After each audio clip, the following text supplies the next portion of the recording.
Hey everyone, thanks for being here. If you've watched my other 2 videos, thank you for that. Thanks for coming back for the 3rd one.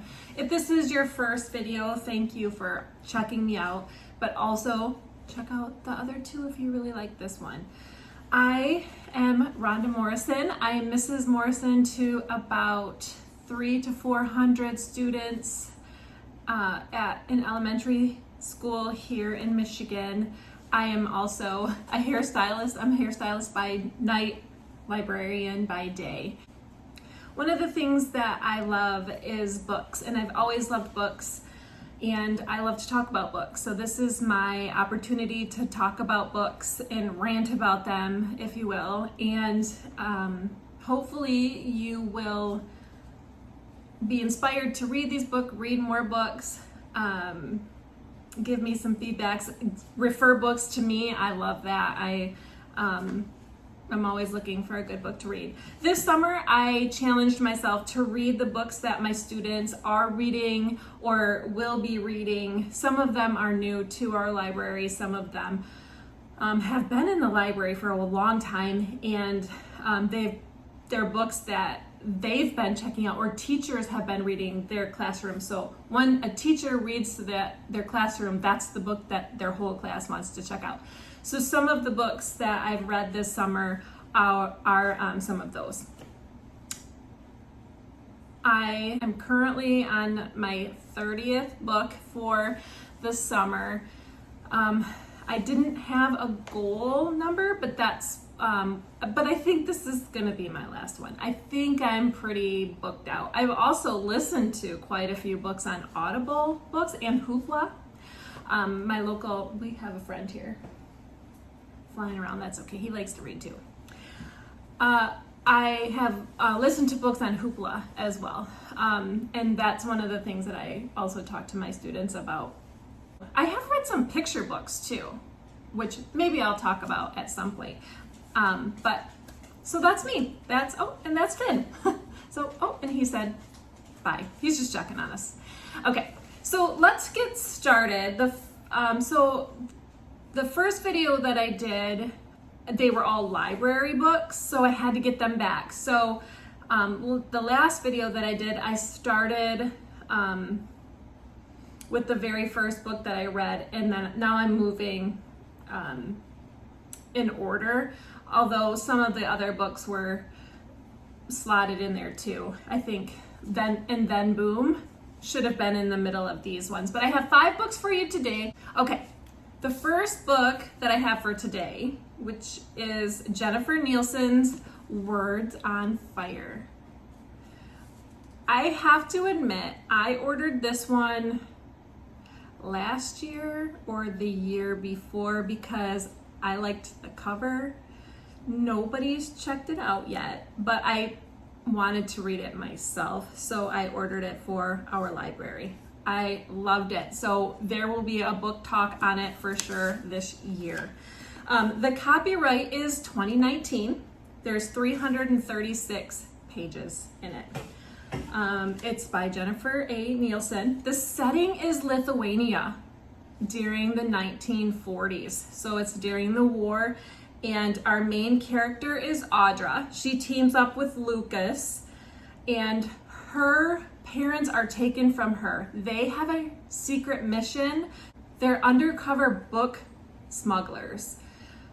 Audra's mom is a stay-at-home mom, but her dad's cover-up job is he's a magician. So he travels all over and he does magic tricks and he does shows and stuff like that. So she's learned some of those tricks that she gets to use on her journey, but her parents get caught and they run, and her mom slides her a package and says, take this package and this is who you're gonna take it to and where you're gonna take it to. So she runs, she's on her own. So she has to avoid the Russian soldiers. She has to, they're insisting that like everybody's speaking Russian. All of the books are gone. All of the Lithuanian culture, they're trying to get rid of it. So this is also, I believe, based on a true story. Audra goes through a lot. Not only are her parents taken away from her, she watches her house burn down. She has to face danger head on. She meets Lucas, who is also a book smuggler, and he's about the same age, and he teaches her things that he starts to teach her everything that he knows. I really liked this book. On Goodreads, I only scored it a 3-star, which I think that I underrated it. I don't know why I did that, but the genres are historical fiction, adventure, war, and books about books. So I really liked it, so check it out. Let me know if you've read it. I did talk to a bunch of my friends about it, and they are big Jennifer Nielsen fans. So this was one of their favorite books. I just want to read one little snippet to kind of give you an idea of who Audra is and where her confidence level lies. How I wished I could be more like him, her dad. Bold and adventurous, always ready with a joke or a story. Instead, I was the girl who ducked into the shadows when we had visitors, the girl who watched life from afar but rarely participated, the girl who wanted to be more than she was but knew such a thing would be the kind of magic even my father couldn't achieve. So for her to take on this adventure was a big struggle for her because she was more of the shy side. She was safe. She didn't take a lot of risk. Her mother was very protective of her as well. So yeah, words on fire. The next book that I ordered also because I wanted to read it, which I think is fair for any librarian to do. But I read her first, well, let me just say, The Secret Language of Birds by Lynn Kelly. I read A Song for a Whale. I read it a couple of times. I read it for myself, and then I read it to my 5th graders classes. We never finished it, but it was a little bit of a book taste, and I did have some of the 5th graders check it out and finished it, and they loved it. This reminds me a lot of Song for a Whale, but and I love the cover. I mean, I'm gonna admit to you, I judge books by their covers. I just do. I think it's just natural. Song for a Whale, The Secret Life of Birds. The copyright date of Secret Language of Birds is 2024. And there is 240 pages.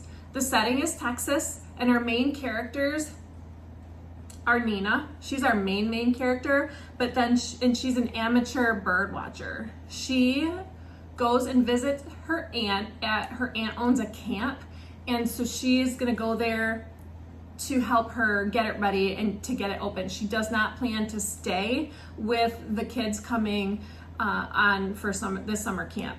But she does end up staying because she meets 3 friends. Nina is helping with her aunt's summer camp. She doesn't plan to stay, but she ends up staying because she meets 3 girls that she ends up kind of bunking with. It's Georgia, Emma, and Aunt. Those are our other main characters. But she also discovers 2 rare birds in the marsh back in an area where they're really not supposed to go. They end up, as a tradition, the older girls end up sneaking out to this old building out back from the camp grounds, and she thinks she sees something out of the corner of her eye. They're all kind of scared because they're going out to look for a ghost. So she kind of thought it was the ghost, but she didn't tell anybody that she saw it. So it ended up being 2 rare birds, the whooping cranes. She keeps it a secret for a little while as she researches them, and she finds they haven't nested in Texas for like 100 years. So she does end up calling eventually, and the 3 friends, so the 4 girls, they're kind of watching these birds and videotaping them with her trail cams, and she looks up the whooping cranes and finds a website, and she calls the number and talks to somebody, and they end up saving these birds. But there's a little bit of a fun little, I mean, you kind of see it coming as you keep on reading. But Nina, when she starts out, she is kind of a loner. People make fun of her family, of course, her big brother. They make fun of her for, liking birds, and she just hasn't found her niche. And one of the back of the books says that Nina found a flock of her own, which I think that's cute. So Secret Language of Birds by Lynn Kelly. Check it out, it's good. Our next book is Fish in a Tree. This is an older book. I've seen it in the library for years. This book is by Linda Mullally Hunt. The copyright is 2015. There's 288 pictures in it. Our main character is Allie. Allie's dyslexic, but she thinks there's something wrong with her because she can't read. She can't learn how to read. She's tried and tried and tried, and she is able to hide it for a long time. I believe she's in 5th grade. So a lot of my students can relate to the age of Allie. Through a series of events, she gets a new teacher, Mr. Daniels, and he starts to figure out that she can't read, even though she is very good at getting out of reading. But he figures it out, and he starts to take some classes so that he can learn how to teach her. And so they are able to connect that way, and her confidence starts to build that way. Allie is an artist, so she sees things in vibrant colors. So he also uses that to help her to learn how to read. The genres for Fish in a Tree is realistic fiction, school, friendship, and disability. Next we have A Boy Called Bat, and I know that we talked about the cover of books, not to judge a book by the cover, and this one does not have a cover. I'm gonna try to inset it so you can see what it looks like, but this is called A Boy Called Bat. It's by Elena K. Arnold. It's copyrighted 2017. It has 208 pages. It's got some really cute art in it. I would say this is probably lower for us. I would say this is like a 3rd grade reading level. Our main character is Bixby Alexander Tam. They call him Bat. Mom is a veterinarian, so she brings home a baby skunk, and Bat knows that a baby skunk is called a kit because he knows all kinds of things about animals. Kit was abandoned. His mom rescued this kit, so they have to keep him for 1 month before they can turn him over. So Bat has to prove that he can take care of Kit, and the kit will make a good pet, because of course Bat wants to keep him. And then of course any kid would want to name a baby skunk that they have, so they name him Thor because he was born in a thunderstorm. So the genres for this book are realistic fiction, animals, family, and disability, autism spectrum disorder, because Bat is, our author has did a great job character building with Bat. He does have some of those autistic characteristics, so very cute. He's very quirky. I like him. Okay, the next book that I have is, I got it. It's By Your Side This is by Cassie West. I got this book as part of the Scholastic open house, the warehouse open house that I was able to go to at the beginning of summer break. I've never been to it, and I will try to give you a haul of all of the books that I was able to get, and I got them with my Scholastic dollars from the book fair that we had this last school year. So I just threw this one in there because it was, they gave you a box to fill, and it was like, I think it was about $40 for each box. So I ended up getting 2 boxes, and then I got some other books too. They were buy one, get one free. And I got a lot of books that day. But so this, I had room in the box, so I threw it in. I don't know if I'll add it to our library or if I'll send it over to our high school or middle school, because it takes place in high school. It's fine. It, like, By Your Side, I mean, the cover is suggestive, but it's not anything that isn't appropriate. So By Your Side by Cassie West. Copyright date is 2017. There's 346 pages in this book. The setting is in Utah. And our main characters are Autumn Collins and Dax Miller. Autumn struggles with anxiety, and Dax is in the foster care system. They find themselves, through a series of events, locked in the library over a 4-day holiday weekend. I think that sounds like heaven. But of course, Autumn has plans with this boy she likes. They were on their way to a party, a bonfire. So while they're in the library, they get to know each other. They're an unlikely couple. Like, they're totally different. Dax has been real mysterious and quiet and kind of dark, where Autumn is bubbly and everybody knows who she is and knows who she likes. While they're in the library, they raid the refrigerator, the break room refrigerator. They find some things. Dax has some protein bars, and the phones don't work. There's no power. I can't remember why. There is a TV, so she does find out that her parents think that she's missing because there was a terrible car accident. She ran into the library to use the bathroom, but nobody knew that.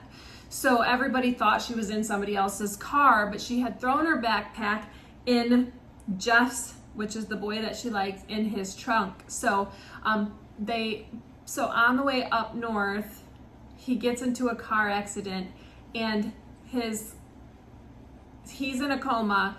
They can't find her. They think she's missing. She starts worrying that her parents think that she's missing, and she kind of starts to have an anxiety attack.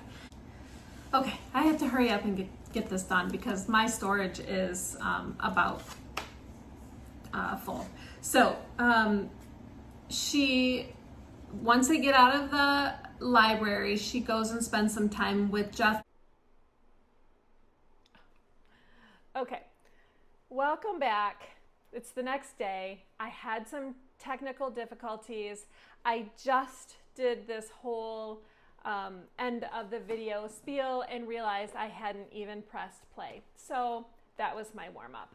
We did end with By Your Side, and I was trying to say that Autumn spent some time in the hospital after she got out of the library with Jeff while he was recovering, and realized that she really couldn't stop thinking about Dax. And so once they went back to school, they had to figure out how that was going to work out. Let me tell you the genres of this cute little book. It's romance, contemporary fiction, high school, and realistic fiction. Besides the cover, the picture on the cover, there is no physical contact. This did happen, but it wasn't at all in a romantic type of thing. She was having an anxiety attack, so he was trying to calm her down by helping her focus. So, I mean, spoiler alert. But there's no kissing, there's nothing, there's no really even hugging. So just an FYI, if that is something that you are concerned about for your child, or yourself. Again, thank you for being here. Thanks for sticking with me through these book rants. I hope that these book rants are entertaining and not super annoying. Would never want that.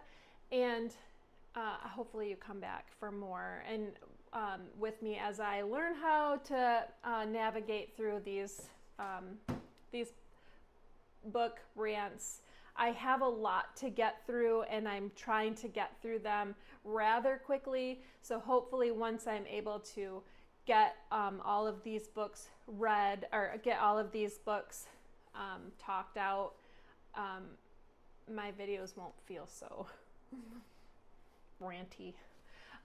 But please like and subscribe. Please tell your friends that they're cute videos and that you really enjoy them. And come back. So until next time, I'll see you later. Bye. Keep reading.